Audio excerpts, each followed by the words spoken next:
जी, hello दोस्तों, मैं हूँ कमर शीमा और दोस्तों जिस तरह के आप देख रहे हैं मेरे साथ मौजूद हैं साजिद तार साहब। तार साहब सबसे पहले तो आपके वक़्त का बहुत शुक्रिया। My pleasure. Thank you, Chima. तार साहब, अक्सर हम सियासी जो बातें हैं वो तो करते रहते हैं और हम क्या जो है वो कभी नेशनल पॉलिटिक्स, इंटरनेशनल पॉलिटिक्स, लेकिन कुछ अखलाकियात की भी बात करनी चाहिए। अभी हाल ही में जो कॉमनवेल्थ गेम्स हुई वहाँ पे पाकिस्तान ने अच्छे स्कोर किया, 1-2 अच्छे गोल्ड मेडल हमने जीते। जेवलिन थ्रो में, वेट लिफ्टिंग में पाकिस्तान ने एक नाम कमाया जो कि पाकिस्तान के बड़ा फ़ख्र था। लेकिन वहाँ पे जब लोग वापस आने लगे तो हमारे 2 एथलीट जो थे वो फ्लाइट से कोई 2 घंटे पहले जब वो गायब हो गए।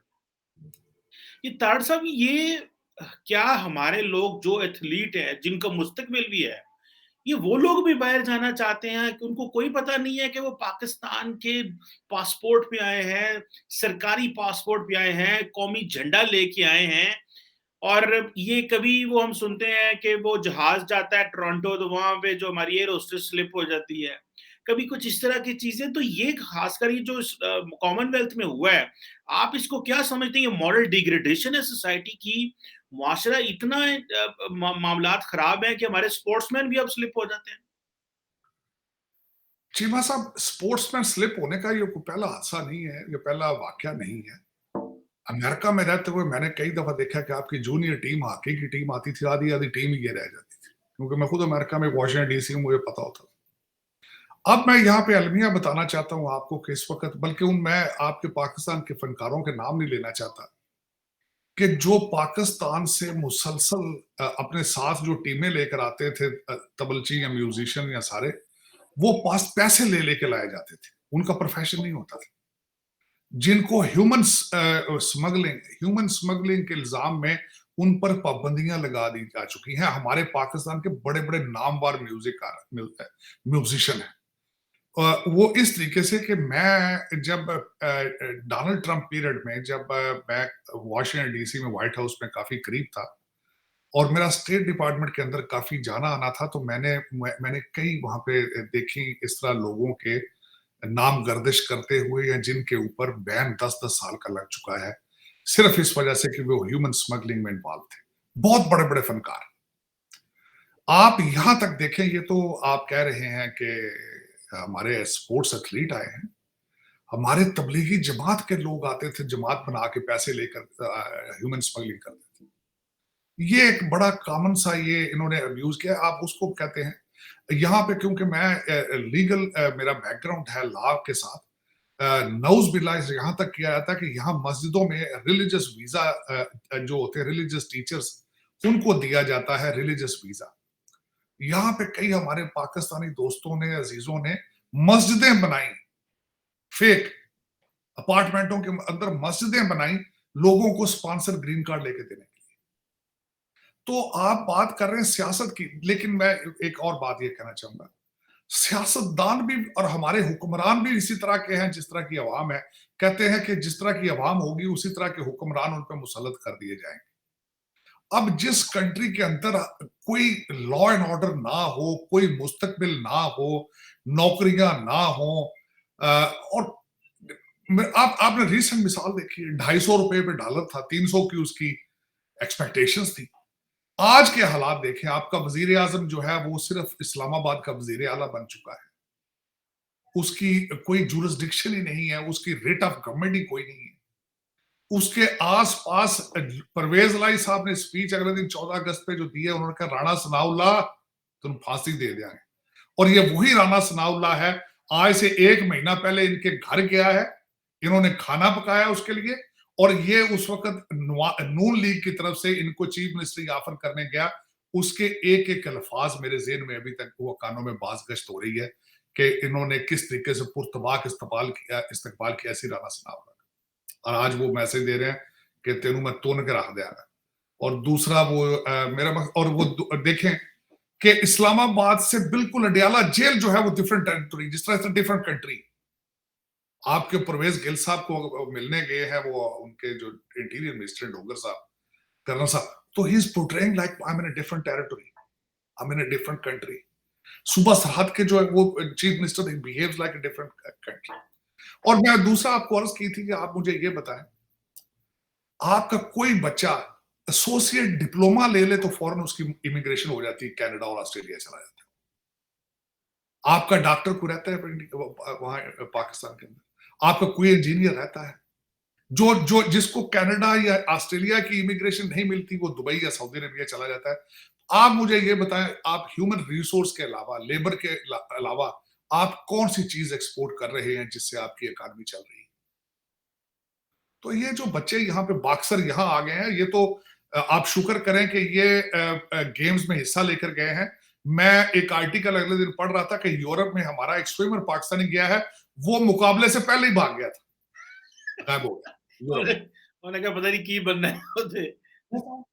तो ये आप इसकी बात करते हैं, मैं तो मैंने शायद आपके सेगमेंट में कहा था कि मुझे एक डिप्लोमेट ने कहा था कि आपका प्राइम मिनिस्टर ने आखिरी पार्टी सरीना में की थी डिप्लोमेट्स की, तो मुझे प्राइम मिनिस्टर साइड पर जाकर उन्होंने कहा था मेरे बच्चों के वीजे आ रहे हैं, एप्लीकेशन तो वो लगा दें प्लीज। तो आप दरा हकीकत इस वक्त ये है कि मॉरल्स नहीं है, इकोनॉमी कोई नहीं है, डायरेक्शन कोई नहीं है, लीडरशिप कोई नहीं है, डिवीजन है, वो भी झूठ बेस्ड, और उस पर भी कार्ड मजहब का इस्तेमाल हुआ।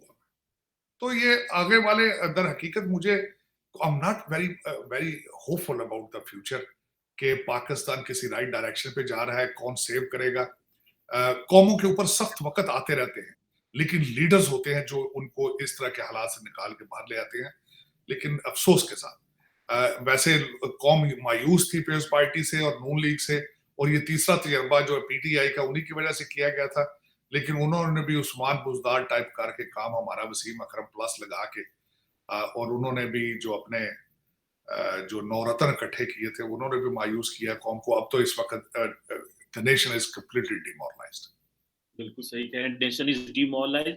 तार साहब, डिमोरलाइजेशन की बात हो रही है कि पाकिस्तान के जो, बल्कि आपने भी अपने ट्विटर पे ट्वीट की हुई थी, कल मैं देख रहा था कि जो पाकिस्तान के वजीर आजम है वो जो 14 अगस्त की तकरीब में थे, तो वहां पे कोई कल्चरल डांस, शायद उन्होंने नाम कल्चरल डांस था, कल्चरल प्रोग्राम था, लेकिन वहां पे डांस हो रहा था और खवातीन और वो कोई इतना क्योंकि हमारा मुआशरा आपको पता है जिस तरह का एक कंजर्वेटिव सोसाइटी है, तो लोगों ने ट्विटर पे, सोशल मीडिया पे बड़ी जो है वो प्राइम मिनिस्टर की तनकीद की कि आप 14 अगस्त वाले दिन ये क्या देख रहे हैं, ये तो ऐसे लग रहा है जैसे पता नहीं कोई डांस कंसर्ट है, कोई मुजरा हो रहा है या पता नहीं क्या हो रहा है। तो तार साहब, 14 अगस्त वाले दिन क्या हमारी कल्चरल मिनिस्ट्री को, इंफॉर्मेशन मिनिस्ट्री को इतना भी नहीं पता कि वजीर आजम के सामने आपने किस तरह की चीजें पेश करनी है? एक तरफ कहते हैं हम इस्लामिक स्टेट हैं, दूसरी तरफ इस तरह की चीजें करते हैं। ठीक है, कंसर्ट होने चाहिए, हमारा ये मौकफ है कि कंसर्ट हो, जो अच्छे म्यूजिशियन आए, गाने बजे, सारा कुछ हो, लेकिन इस तरह की जो डीमोरलाइज होना कि जी डांस और मुजरे हो जाएं, और वो भी वजीर आजम के सामने में, आप नहीं समझते ये हमारी इंफॉर्मेशन मिनिस्ट्री की भी अखलाकियात कोई बहुत गिर गई? ये चीमा साहब, मुझे इतराज ये है कि अगर शहबाज शरीफ साहब को इस तरह के डांस देखने का शौक था तो अपने घर पे देख लेते, अपने खर्चे पे देख लेते। और उनको शौकीन, वैसे शौकीन मजाज है वो, और उनको चाहिए था घर में देख लेते। पब्लिक के खर्चे पे करोड़ों रुपए का खर्चा करके, मैं बताना चाहता हूं आपके, जिस मुल्क के फॉरेन रिजर्व $9 बिलियन, और जो 99 बिलियन डॉलर जो है उसका, वो उसके सर पे खड़ा, 21.3% इन्फ्लेशन रेट हो, अभी कुछ महीने नहीं, कुछ दिन पहले डिफॉल्ट होने से अभी बचा हो, उस कौम का वजीर आजम इस तरह के मुजरे डांस कराता है। और फिर उसके बाद जहां किया गया है उसका नाम है जिनाह कन्वेंशन सेंटर। चलें छोड़े, खास शहबाज शरीफ साहब ने किसी की लिखी तकरीर पढ़ी, जाहिर है खुद तो वो माशाल्लाह वो इतने बड़े वो मुफक्कर नहीं है कि अपनी तकरीरें लिख लें। उन्होंने एक एक लफ्ज पढ़ के लिखा, 3-4 लफ्जों पे मुझे बड़ा उस पे था, जिन्होंने एचकन पहन के फरमाया कि हाँ, हम तरक्की नहीं कर सके 75 साल, हमारा तसलसल, हमारी रफ्तार और तवज्जो हम नहीं दे सके तरक्की। एक चीज उन्होंने जो कही है, उन्होंने कहा इज्तिमाई कोताहियां हुई। मकसद उनका ये था कि सिर्फ हम नहीं है फ्रॉडी, है सिर्फ हम डाकू नहीं है, पीपल्स पार्टी ने भी डाका मारा है, पीटीआई ने भी डाका मारा है, और सारे महकमे, सारे जो डिपार्टमेंट डाके मार रहे हैं। इज्तिमाई कोताहियों की डेफिनेशन ये है, उन्होंने कन्फेशन किया है। तो लेकिन सर देखें, अब जब जब कौमों के हालात खराब होते हैं, हमारे वो जो अमीरुल मोमिनीन है, जो अय्या कनाबदु व इय्याक नस्तईन वाले हैं, वो भी जब बात करते हैं फॉरेन फंडिंग पे, तो कहते हैं सारी पार्टियों का फैसला इकट्ठा करें। फिर जब उनसे तोशाखाना की बात करते हैं, तो वो भी कहते हैं जरदारी साहब 2 गाड़ियां ले गए थे, नवाज शरीफ 1 गाड़ी ले गए थे। तो इन्होंने भी इज्तिमाई कोताहियां करके इन्होंने यही कहा है कि हम नहीं गंदे, सारे गंदे। तो इसमें से अच्छा हमें इस मुसीबत से निकालेगा कौन? मेरा ये क्वेश्चन मार्क है।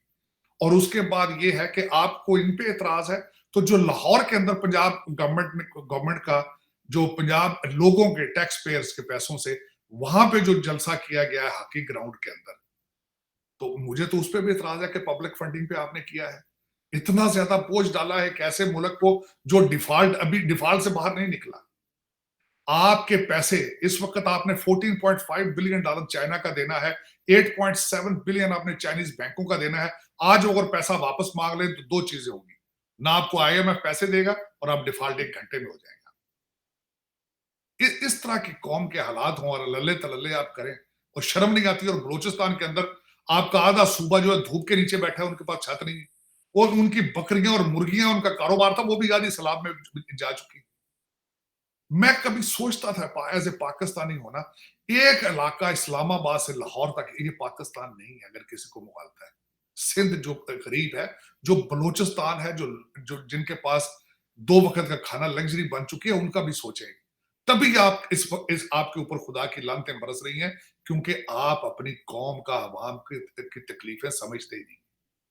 आप उनके साथ खड़े हुए नहीं हैं, चाहे कोई भी है। आपके ना सिर्फ सियासतदान, आपके एस्टेब्लिशमेंट, आपकी ब्यूरोक्रेसी, आपकी अदलिया ने, हर चीज ने पाकिस्तान को मायूस किया, सबने। इधर देखें तो हम ख्याल जज आ जाते हैं, उधर देखें तो वो कहते हैं जी सिर्फ वो पिंडी से भावलपुर क्यों चला गया, उसको ये होना है, उसने फलाना चला।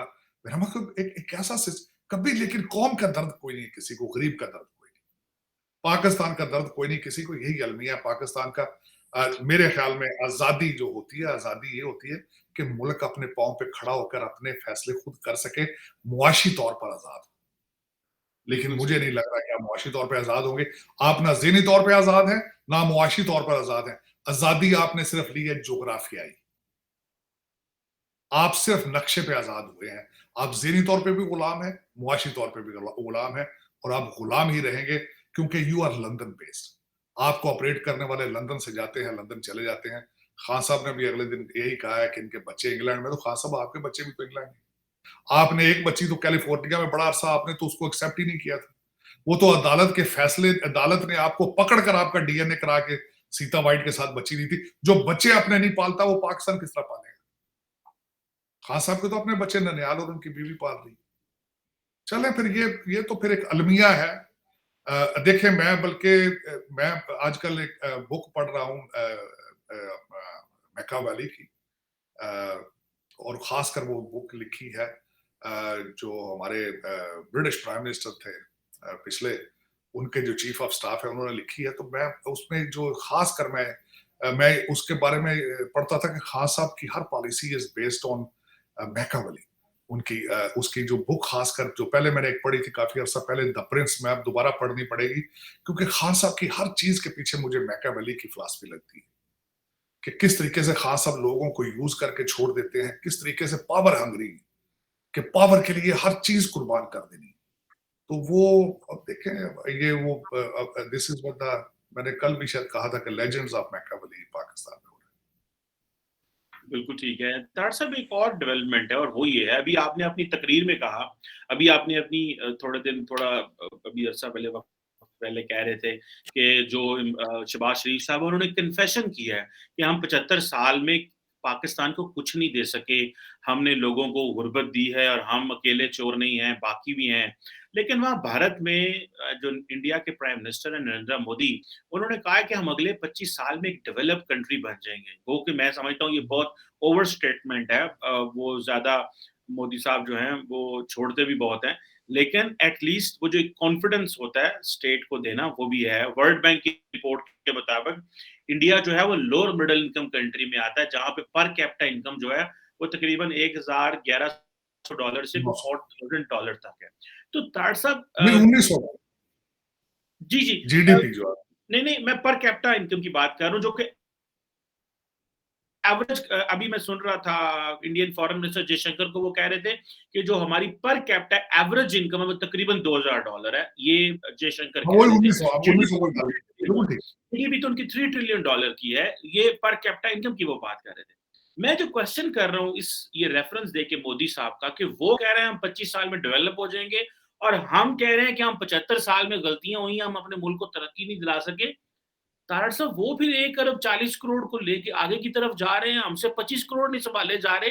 तो ये भी तो एक, इस पे भी थोड़ी रोशनी डालें कि ये क्या गलतियां कर रहे हैं और हम कहाँ फंस गए हैं।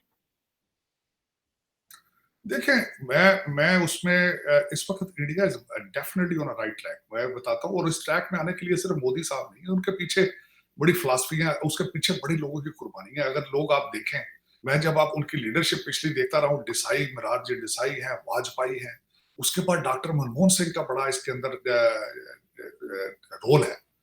और मैं समझता हूँ कि मोदी साहब ने तो बल्कि आके चीजों को मजीद स्टेरॉइड पे किया है।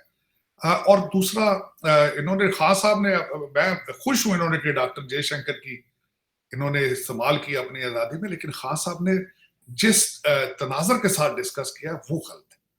उसकी वजह यह है कि डॉक्टर जयशंकर आज जो कुछ भी कर रहे हैं वो इसलिए कर रहे हैं कि उनके पास फॉरेन रिजर्व आपसे कुछ 4 गुना ज्यादा है आपसे। उनके पास वो भूखे नहीं है, वो जहां जाते हैं मांगते नहीं है। आपके मिफ्ता इस्माइल साहब ने तो खुद आपके फॉरेन फाइनेंस मिनिस्टर ने कहा कि अब हम जिस मुल्क के पास जाते हैं वो हमें पैसे नहीं देता। तो फॉरेन पॉलिसियां, हकीकी आजादियां, ये ख्वाब, ये पाकिस्तान का मतलब क्या है, ये तब होता है जब आप मुआशी तौर पर आजाद होते हैं। अब मोदी साहब ने क्या किया कि चीजें फास्ट ट्रैक पे जा रही थी उनकी, बिल्कुल पहले भी फास्ट, लेकिन अब उन्होंने स्टेरॉइड्स पे कर दी है। उसकी वजह यह है नेशनलिज्म को प्रमोट किया है। पहली दफा इस वक्त जो हिंदू मेजोरिटी है, दे उनका कॉन्फिडेंस उन्होंने बढ़ा दिया। और उसी के लिए जब उन्होंने कहा ना 25 सालों में हम ये कर देंगे, तो अब देखिएगा वो जो उनके फॉलोअर हैं वो उसको 25 से भी शायद पहले कर दें डिलीवर चीजें, क्योंकि this is what you need, this is what the, देखिए ये leadership, this is what the leadership is about, to boost up your confidence, to give you something to work on, to give you something to dream on. तो ये मसला है हमारा। हमें भी खान साहब तो देखिए, खान साहब ने किया है, खान साहब भी कर रहे हैं, लेकिन उनकी डायरेक्शन है अफगानिस्तान वाली। उनकी ये किसी एक स्पीच में खान साहब ने कहा हो कि फलां चीज एक्सपोर्ट करें, आए मिलें। आज देखिए सारे बच्चे ऑनलाइन जो ट्विटर कर रहे हैं, ट्वीट में कर रहे हैं, आओ इन सबको दिखाएं कि ऑनलाइन ट्रेडिंग किस तरह करते हैं।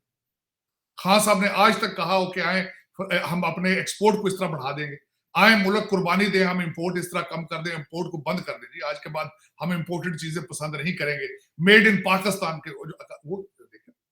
मैं मिसाल लेता हूँ, कहते हैं make in India, incredible India movements, Khan साहब मूवमेंट चलाते हैं।